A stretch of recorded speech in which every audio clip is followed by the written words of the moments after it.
go to the internet, all the naked ladies are Christians. You'll see Martha. Martha is coming like a prostitute. But you will never see Amina. All of you go to Harvard. How did your own education in Harvard translate to nakedness? And Amina also went to Harvard, but there was something binding her, and she could not change. Both of you read chemistry. Both of you read medicine. Both of you read cyber security. How did your own cyber security translate to nakedness? Because we don't understand kingdom. These guys will pay money to buy positions in Western civilization so that they can bring Islam there. At first we heard that the mayor of London was a Muslim.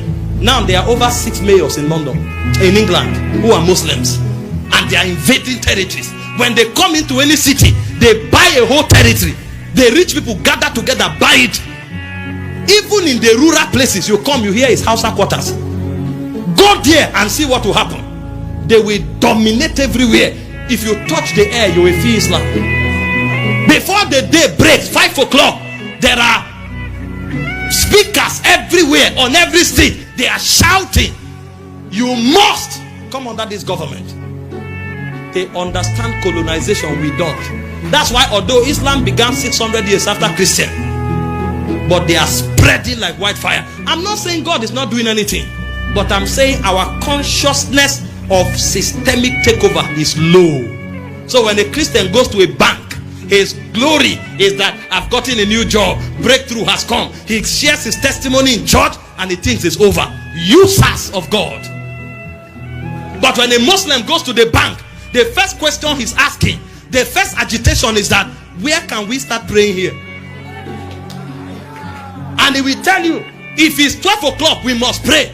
So if you don't give him a prayer place, he will put his mat in his office and start praying there. Because he's telling you that what he believes is superior to this job. And he will fight until you create a position, a place of prayer. And no matter how rigid that bank is, you know that you can't stop him by 12 o'clock on Friday. He will rather give up that job. And when he gives it up, he will tell you, go to hell. What did they know? What were they taught? But a Christian, even if you organize prayer, they will come and say, stop this religion here. Stop this religion. Is this a place of prayer? Is this church? This is bank. If you want to pray, go to church. And they think they are learned. I'm not talking about the religiosity of not being excellent at your job and just doing religion. No, that's not what I'm saying. But I'm talking about a people that have a heart to take over systems.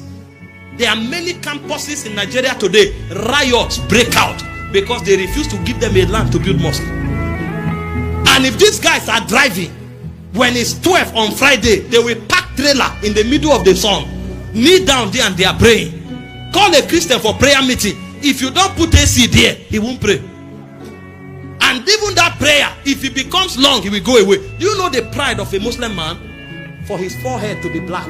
You know what that means? He has not that hair on the ground until he gives you an idea of the hours he has invested on the altar of prayer. So when their forehead, his head is black, they are proud about it. They want to rub off their religion on your face. And I'm not saying advanced religion. I'm saying become conscious that there is a government that is breaking into the earth and you are the agent of that government. This is the priority of God. And so when God visits the bank, he's asking these Christians that are here, what are they doing? And we don't know the heartbeat of the Father.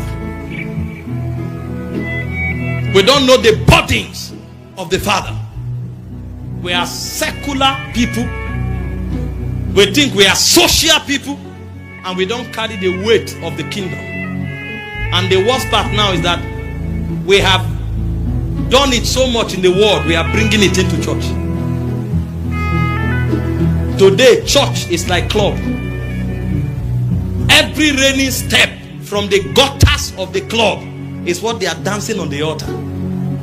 So even when they come to church, that 2 hours of reverence, they can't keep themselves. The thing has eaten them so much. And you see very carnal people who know nothing about God trying to invent the operation of a strange spirit into church. A generation must rise. A generation that has the body to see that everywhere that man has business, Jesus will reign. That's the generation God is raising. This is not about building church auditoriums necessarily. This is about raising a people that have the stature and the rank to bring Jesus to a territory and insist that Jesus must be worshipped.